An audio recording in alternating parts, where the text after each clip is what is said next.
تو جو ان کا بڑا وانٹڈ ڈوم ہے آئرن ڈوم ٹھیک ہے وہ 90% روک بھی لے 5-7% ہی گر جائے تو آبادی کے اگر علاقے ہوں تو تباہی آ جائے گی. تو ایران نے یہ ثابت کر دیا کہ اس کے پاس ایسی میزائلز ہیں اور وہ سپرسونک میزائلز بھی ہیں جو کہ ساؤنڈ سے 5 ٹائمز تیز جاتی ہیں اور پھر سالڈ فیولڈ میزائلز ہیں جو کہ بڑی تیزی میں جاتی ہیں اور جن کی منوربلٹی زیادہ ہے جن کو روکنا بھی مشکل ہوتا ہے. تو اب اسرائیل نے یہ سوچنا ہے کہ وہ جواب تو اس کا دے سکتے ہیں بڑا سخت جواب دے سکتے ہیں اور شاید اگر وہ رائٹ ونگرز کی اس بات میں آ جائیں کہ جناب یہ اچھا موقع ہے امریکہ کو کھینچیں ساتھ اور حملہ کر دیں اس کی ایران کی نیوکلیئر انسٹالیشن پہ تاکہ ایران کئی سال پیچھے چلا جائے. تو یہ بحث چل رہی ہے. میری تو یہ خواہش ہے کہ ہوش کے ناخن لے اسرائیل جو اس نے آلریڈی کر دیا ہے اور وہ پھر چلا گیا ہے وہاں لبنان میں اور اس نے سبق نہیں سیکھا. پہلے گیا تھا 2-3 مرتبہ گیا ہے اور جانا بڑا آسان ہے. وہ تو عراق میں امریکہ بھی چلا گیا تھا. مجھے یاد ہے میں اس وقت پاکستان سیکورٹی کونسل کا ممبر تھا میں پریزائڈ کر رہا تھا سیکورٹی کونسل پہ جب انہوں نے کہا کہ ہم جائیں گے حالانکہ سیکورٹی کونسل نے انہیں اجازت نہیں دی. انہوں نے کولیشن آف دا ولنگ بنا دی لیکن جب وہ گئے تو اس کی بھاری قیمت ادا کرنی پڑی امریکہ کو بھی لیکن زیادہ قیمت عراق کے عوام کو کرنی پڑی. تو پوائنٹ یہ ہے جانا تو آسان ہوتا ہے نکلنا اتنا آسان نہیں اور اس لیے ان کو بڑے پھونک کے لبنان میں جانا پڑے گا کیونکہ اندر یہ گھس گئے.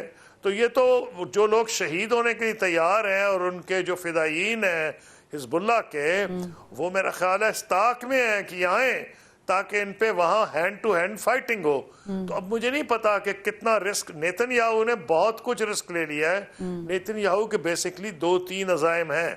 ایک تو یہ کہ اس جنگ کو لمبا کر کے اس نے اور ٹائمنگ ایسی کی ہے کہ امریکہ میں پریزیڈنشل الیکشن ہو رہے ہیں. امریکہ ویسے بھی زیادہ کچھ کر نہیں رہا تھا نہ کر سکتا تھا کیونکہ اتنی بری طرح سے ڈیوائیڈڈ ہے امریکن پالیٹی.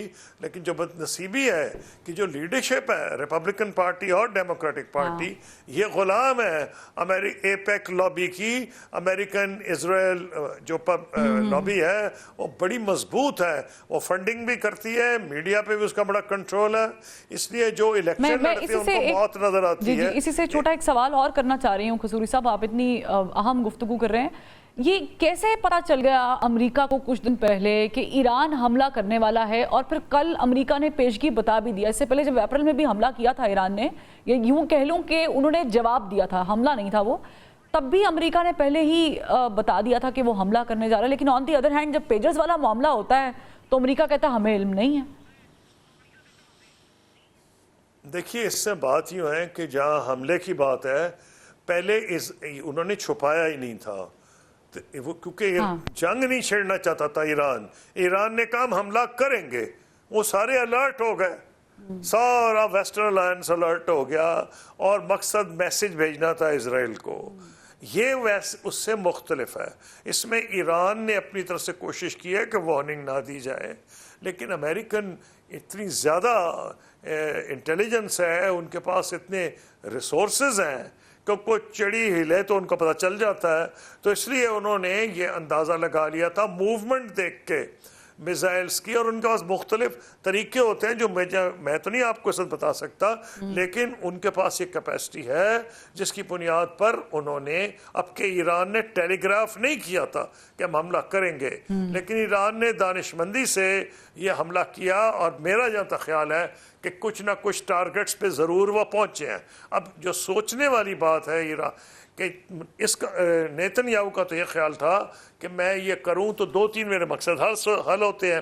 ایک تو امریکہ کو کھینچ لوں اس جنگ میں. نمبر 2 جو اگر آج امن ہو تو ساری بین الاقوامی برادری بشمول یورپ کے ممالک فوراً کہیں گے اس کا مستقل حل چاہیے اور اس کے لیے 2 اسٹیٹ سولوشن ہو.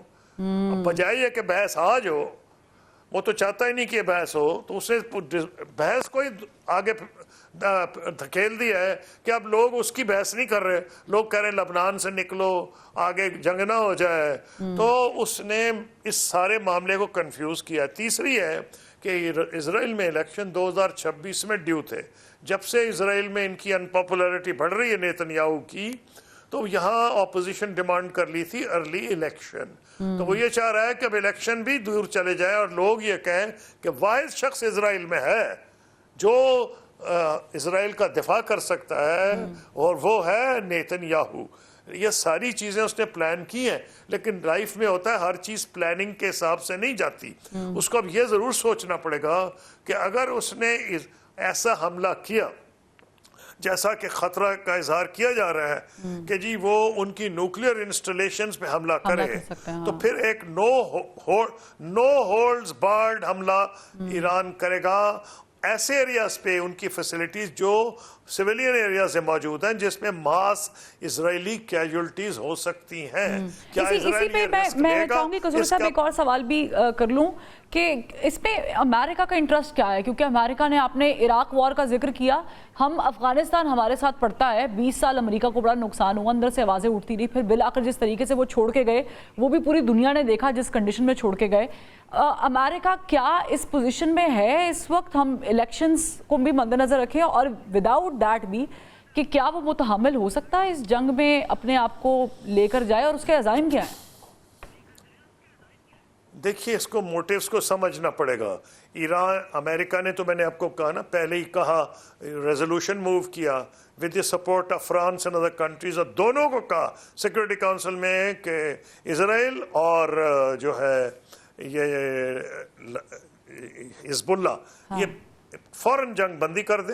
اور اس کا جواب جو دیا آپ نے دیکھ لیا, اسرائیل نے تقریر کرنے موصوف گئے تھے جنرل اسمبلی میں, ان کی ایک بڑی تصویر فلیش کی گئی کہ تقریر سے پہلے یا تقریر کے بعد انہوں نے ایک تصویر دکھائی گئی, کہا گیا کہ وہ اس میں حکم دے رہے ہیں فوج کو کہ حملہ کر دو حزب اللہ کے جو ہیڈ ہیں ان کے اوپر حملہ کر دو تم. اب اگر یہ وہ عزت دیتے ہیں امریکہ کی کال کو کہ امریکہ کہہ رہا ہے کہ آپ جنگ بندی کریں اور وہ اسی دن حملہ کر رہے ہیں, تو جہاں تک مجھے سمجھ آئی ہے اسرائیل کو یہ اندازہ ہو گیا ہے کہ امریکہ میں لیم ڈک ایڈمنسٹریشن ہے, کمزور ایڈمنسٹریشن ہے, نیا الیکشن ہو رہا ہے, ہم جو بھی کریں کھل کے ہماری مخالفت کوئی پارٹی یہ جسارت نہیں کر سکتی کہ ہماری مخالفت کرے, کیونکہ اتنا مہنگا پڑے گا الیکشن. تو اسرائیل نے اس کا پورا فائدہ اٹھایا ہے. نمبر 2, امریکہ میں جو لوگ ایران کے تو حق میں نہیں ہے نا, لیکن جو لوگ یہ دانش مندی کی بات کر رہے تھے وہ بھی حیران ہو گئے کہ اسرائیل نے اتنے حیرت انگیز قسم کی کامیابیاں حاصل کی ہیں, یہ پیجز سے حملہ کر کے, پھر یہ جو ان کے جتنے مین لیڈرز تھے ایران کی جو گارڈ, پھر ان کا جو ہے حماس کی لیڈرشپ, حزب اللہ کی لیڈرشپ, جس طرح انہوں نے ٹارگٹ کیا ہے, تو وہ خود حیران ہو گئے جو امریکن لیڈرشپ ہے, اور انہوں نے سوچا چلو اگر ان دا پروسیس یہ سب کمزور ہو جائے تو ہم جو بعد میں ہم اسرائیل کو بھی کہہ سکتے ہیں کہ اب تم نے اپنا مقصد حاصل کر لیا ہے, اب اس جنگ کو بند کرو. تو میں یہ سمجھتا ہوں اسرائیل نے پورا فائدہ اس کا اٹھایا ہے, لیکن یہ بھولنا نہیں چاہیے کہ جو ٹیکنالوجیکل سپیریورٹی ہے اس میں کوئی ڈاؤٹ ہی نہیں, وہ تو امریکہ کو اتنی زیادہ تھی جب وہ عراق میں گیا, شوق اینڈ او کہ عراق کی بیچاری فوج کی تو کوئی مجال ہی نہیں تھی کھڑی ہو سکے, وہ تو فارغ کر دیا انہوں نے آنن فانن. ان کی ٹیکنالوجی اتنی ایڈوانسڈ ہے, لیکن بعد میں جو ہوا نا, فوج جب آ جاتی ہے اس کے بعد جب کام شروع ہوتا ہے, وہ امریکہ نے بھی کانوں کو ہاتھ لگایا کہ وہ rise of ISIS Islamic state وہ اسی کا نتیجہ ہے نا کہ وہاں جو ہوا. تو اس لیے وار کو پریڈکٹ کرنا بڑا مشکل ہوتا ہے, جانا آسان ہے, نکلنا مشکل ہوتا ہے. اچھا, میں اس پہ چھوٹا سا سوال آپ سے یہ بھی کرنا چاہوں گی کہ ہم اپریشیٹ کرتے ہیں بینگ اے مسلم بھی اور بینگ ہیومن بھی کہ کسی ملک نے تو چلو یہ قدم اٹھایا کہ اس نے کوئی اپنا بدلہ لینے کے لیے بتایا کہ ہم موجود ہیں, لیکن قصوری صاحب کیا ایران اتنی کیپیسٹی سپورٹ رکھتا ہے فائنینشلی, اکانومی کے حساب سے اور اسٹرینتھ کے حساب سے کہ وہ خدا نخواستہ اگر کوئی یہ زیادہ بڑھتی ہے جنگ تو وہ امریکہ اور اسرائیل کو کوئی ٹف ٹائم دے سکے؟ دیکھیں ایران کی اپنی کیلکولیشن ہے ایران اگر حزب اللہ کی مدد کر رہا ہے، ہوتیز کی مدد کر رہا ہے اور وہ کر رہا ہے ان کی اپنی جو عراق میں ان کے سپورٹرز ہیں، تو اس کا مقصد یہ ہے کہ جو یہ لوگ ہیں یہ فرسٹ لائن آف ڈیفنس ہے ایران کی، کیونکہ ان کو یہ پتہ ہے کہ ایران پہ حملہ بالکل اسرائیل کی خواہش ہے، ایران کے نیوکلیئر پروگرام کو تباہ کرنا اس کی اولین خواہش ہے۔ امریکہ بھی کوئی ایران سے خوش نہیں، اور پریزیڈنٹ ٹرمپ تو اس سے زیادہ ناخوش ہیں، اور ٹرمپ جیت بھی سکتے ہیں یہ بھی ایران کو پتہ ہے۔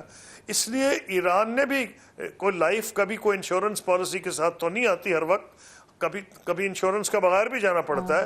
انہوں نے اندازہ یہ لگایا ہے کہ اگر ہم نے ابھی نہ کچھ کیا تو ہم زیادہ مشکل میں ہوں گے، اور اسی لیے پہلے ان کی جن کو یہ پروکسیز کہتے ہیں ویسٹرن میڈیا، وہ جنگ کر رہے ہیں، ان کو سپلائی کر رہے ہیں۔ اگر یہ ناکام ہوئی تو پھر تو ایران کو ڈائریکٹ آنا پڑے گا۔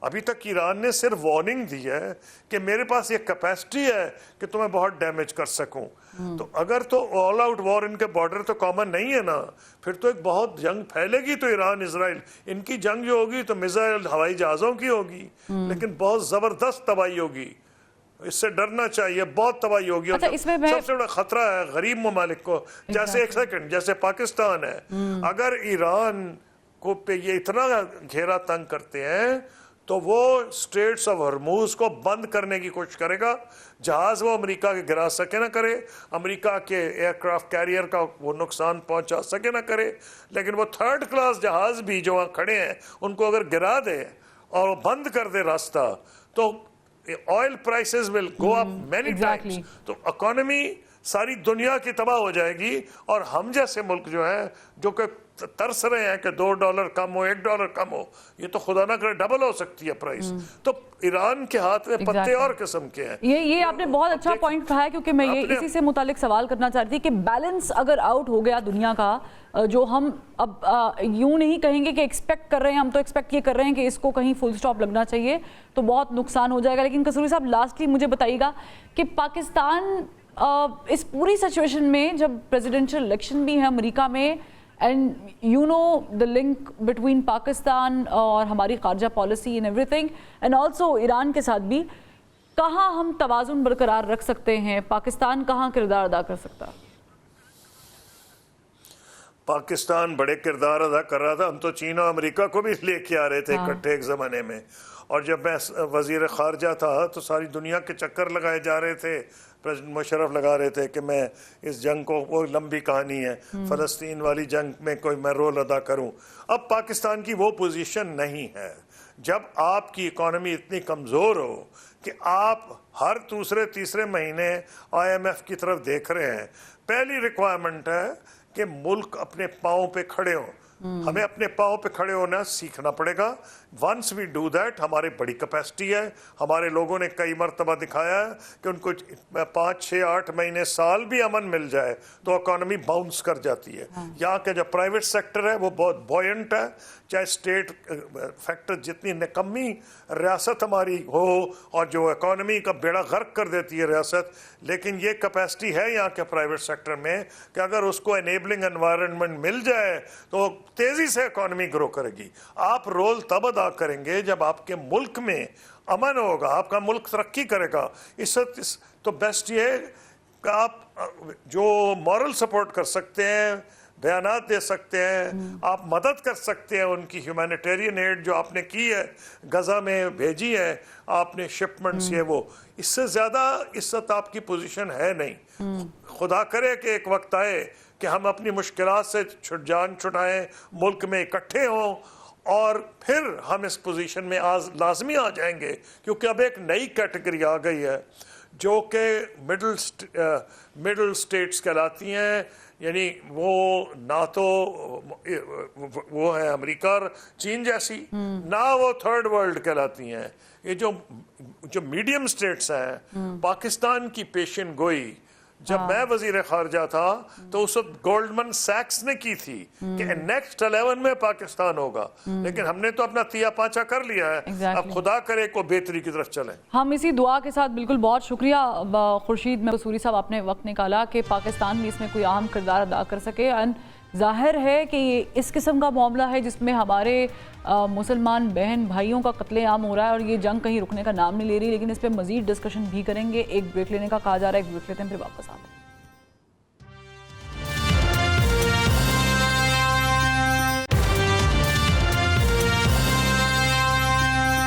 بریک کے بعد ہمیں جوائن کیا ہے اقوام متحدہ میں پاکستان کی سابق مندوب ڈاکٹر ملیحہ لودھی صاحبہ نے. بہت شکریہ ڈاکٹر صاحبہ، آپ نے وقت نکالا. یہ بتائیے گا کہ جو ابھی تک سچویشن چل رہی ہے اور ہم جنگ میں دیکھ رہے ہیں کہ بہت سارے اور بھی ممالک لپیٹ میں آ رہے ہیں، اسرائیل کے نشانے پر ہیں.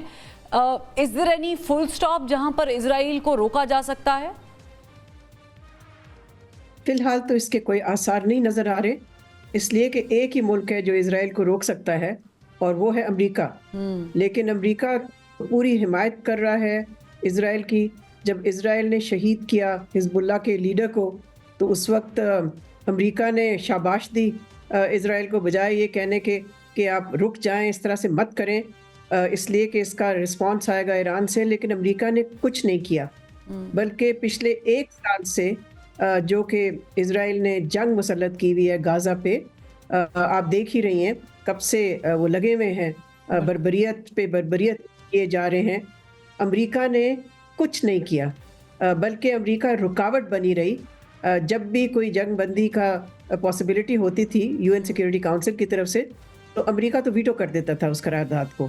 تو افسوس ناک بات ہے کہ دنیا کی سب سے آپ کہہ لیجئے پاورفل کنٹری جو ہے، سب سے اہم ملک جو ہے، اس نے جس طرح سے اسرائیل کی حمایت کی ہے، اس سے میں سمجھتی ہوں کہ خطے کی صورتحال بہت بگڑ چکی ہے. اچھا، امریکہ کے جو انٹرسٹ ہیں اس پہ بھی تھوڑی سی روشنی ڈالیے گا کہ کیا مجبوریاں ہیں امریکہ کی اور کیا امریکہ متحمل ہو سکتا ہے اس جنگ میں اپنے آپ کو ڈالنے کا جو ڈال چکا ہے، کیونکہ عراق ہو گیا، پھر افغانستان والا معاملہ ہو گیا، ان کے اپنے لوگ اس کی مخالفت کر رہے ہیں، یونیورسٹی اسٹوڈنٹس احتجاج کر رہے ہیں.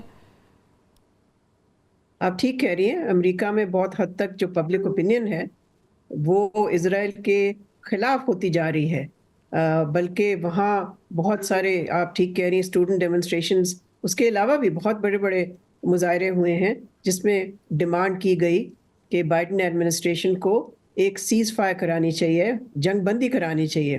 لیکن آپ نے دیکھا کہ بائیڈن ایڈمنسٹریشن تو بلکہ اور اسے اور اسٹرانگلی سپورٹ کرنا شروع کیا، اسرائیل کو اسلحہ بھیجنا شروع کیا. ایک دفعہ نہیں، بار بار اسلحہ بھیجا اور اسسٹنس ملٹری اور اکنامک بالکل برقرار رکھی.